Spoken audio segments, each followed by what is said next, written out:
So, let's start with the beginning.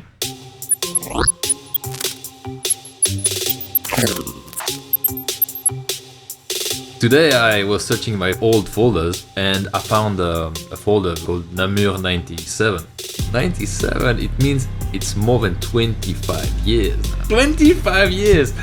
So I looked at it and this was like, just to check the evolution or just to keep memories of things. You will see that most of my life is on videos. You can basically trace all my life through my YouTube channels. And I never released footage of 96 on internet, but this ones, I can tell you, like, we were determined. Yeah, so it begins in winter 96.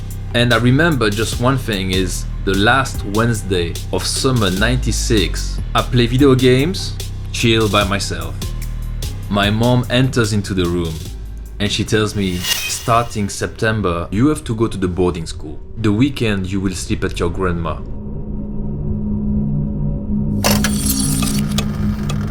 Wow. And I don't know what to do. So the year begins and in my classroom I meet Gilles Boursois. We didn't know it yet, but he was actually my cousin, but not my direct cousin. Like, I think my aunt is the sister of his dad, or no, my aunt is the sister of his uncle. No, my uncle is the stepbrother. No, his aunt is married with so basically my aunt is the brother. So basically my aunt is the sister of his dad. Okay? So Gilles was the first guy to show me what rollerblading was. And he just bought a pair of Roches Majestic 12, 1996. He shows me, like, I think it was Ox 1 or something like this. I was like, wow, that's cool, I like it. I come from skiing.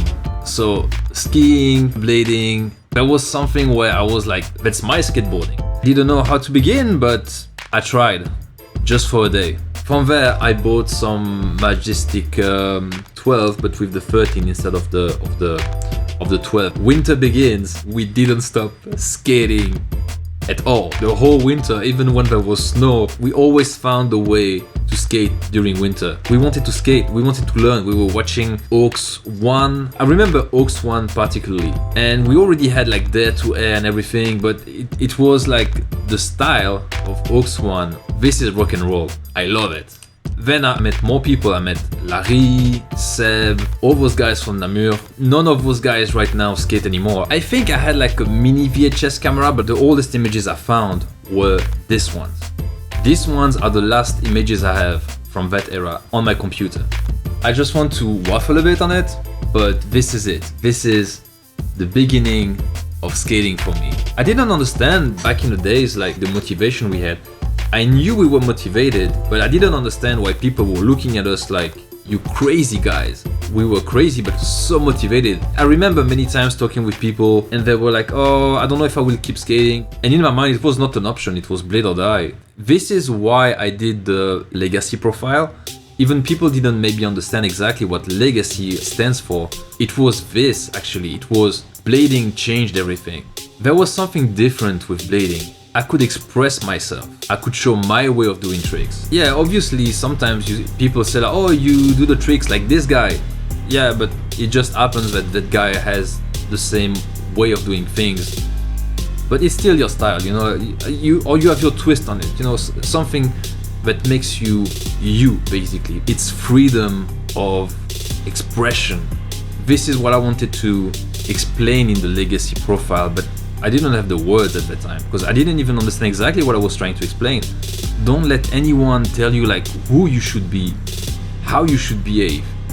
Yeah, well, obviously there are things like you have to follow certain morals sometimes. You have to, like respect other people, but also respect your dreams, your vision. This was us, young, wild and free. We didn't care about anything. We didn't even smoke. We didn't even drink. Just skating. Like that was the drug for us. Skating was the focus. But yeah, everyone went his own way and I ended up being almost by myself skating in Namur. It didn't last long because the next generation was already there.